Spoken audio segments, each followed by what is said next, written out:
പ്രഭാഷകൻ 46 1 മുതൽ 10 വരെയുള്ള വാക്യങ്ങൾ. ജോഷുവയും കാലബും.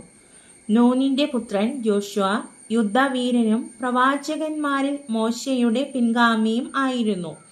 അവൻ തന്റെ നാമത്തിനൊത്ത് ദൈവത്തിന്റെ തിരഞ്ഞെടുക്കപ്പെട്ടവർക്ക് ഉത്തമനായ രക്ഷകനുമായിരുന്നു. ഇസ്രായേലിനെ ആക്രമിച്ച് ശത്രുക്കളോട് പ്രതികാരം ചെയ്ത് അവൻ അവരുടെ അവകാശം നേടിക്കൊടുത്തു.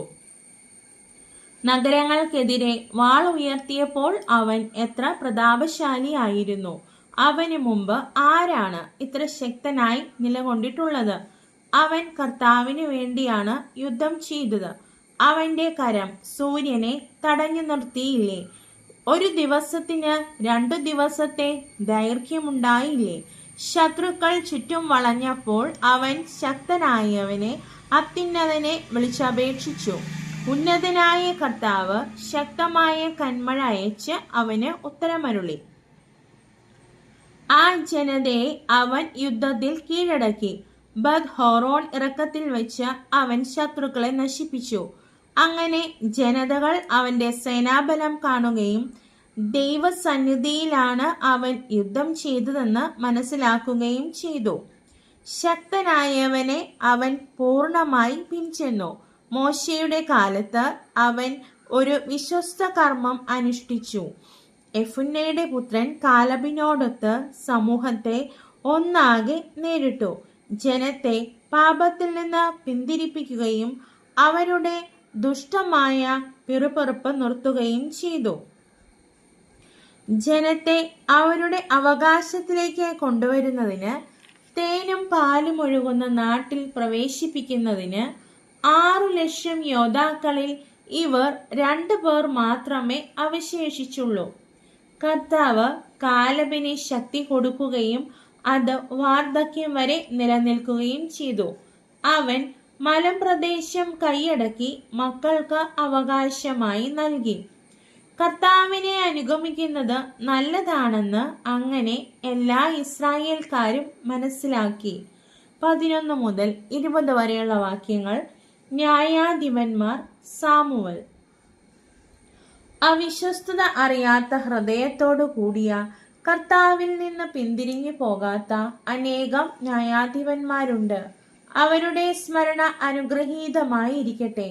ശവകുടീരങ്ങളിൽ നിന്ന് അവരുടെ അസ്ഥികൾ നവജീവൻ പ്രാപിക്കട്ടെ. സംപൂജ്യരായ അവരുടെ നാമം പുത്രന്മാരിലൂടെ ജീവിക്കട്ടെ. കർത്താവിന് പ്രിയങ്കരനും അവിടുത്തെ പ്രവാചകനുമായ സാമുവൽ രാജ്യം സ്ഥാപിക്കുകയും ജനത്തിന് അധികാരികളെ അഭിഷേചിക്കുകയും ചെയ്തു. കർത്താവിന്റെ നിയമമനുസരിച്ച് അവൻ സമൂഹത്തിൽ ന്യായം നടത്തി. കർത്താവ് യാക്കോബിനെ സംരക്ഷിച്ചു. വിശ്വസ്തത നിമിത്തം അവൻ പ്രവാചകനാണെന്ന് തെളിഞ്ഞു. വാക്കുകളിലൂടെ വിശ്വാസിനായ ദീർഘദർശിയായി അറിയപ്പെടുകയും ചെയ്തു. ശത്രുക്കൾ എല്ലാ വശത്തും നിന്ന് ഞെരുക്കിയപ്പോൾ അവൻ ശക്തനായ കർത്താവിനെ വിളിച്ചപേക്ഷിക്കുകയും മുല കുടിക്കുന്ന ആട്ടിൻകുട്ടിയെ ബലിയർപ്പിക്കുകയും ചെയ്തു. അപ്പോൾ കർത്താവ് ആകാശത്തിൽ ഇടിമുഴക്കി. അവിടുത്തെ ശബ്ദം ശക്തമായി മുഴങ്ങി. ടയറിലെ ജനനേതാക്കളെയും ഫിലിസ്ത്യ ഭരണാധികാരികളെയും അവിടുന്ന് നിർമ്മാർജ്ജനം ചെയ്തു. നിത്യനിദ്രയ്ക്ക് മുമ്പായി സാമുവൽ കർത്താവിൻ്റെയും അവിടുത്തെ അഭിഷിക്തന്റെയും മുമ്പിൽ ജനത്തെ സാക്ഷി നിർത്തി വിളിച്ചു പറഞ്ഞു: ഞാൻ ആരുടെയും സ്വത്ത് കയ്യേറിയിട്ടില്ല. ഒരു ജോഡി ചെരുപ്പ് പോലും എടുത്തിട്ടില്ല. ആരും അവനിൽ കുറ്റം ആരോപിച്ചില്ല. നിദ്ര പ്രാപിച്ചതിന് ശേഷം പോലും അവൻ പ്രവചിച്ചു.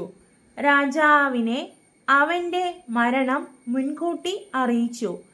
ജനത്തിന്റെ ദുഷ്ടത മായ്ച്ചു കളയാൻ മണ്ണിൽ നിന്ന് അവൻ സ്വരമുയർത്തി പ്രവചിച്ചു.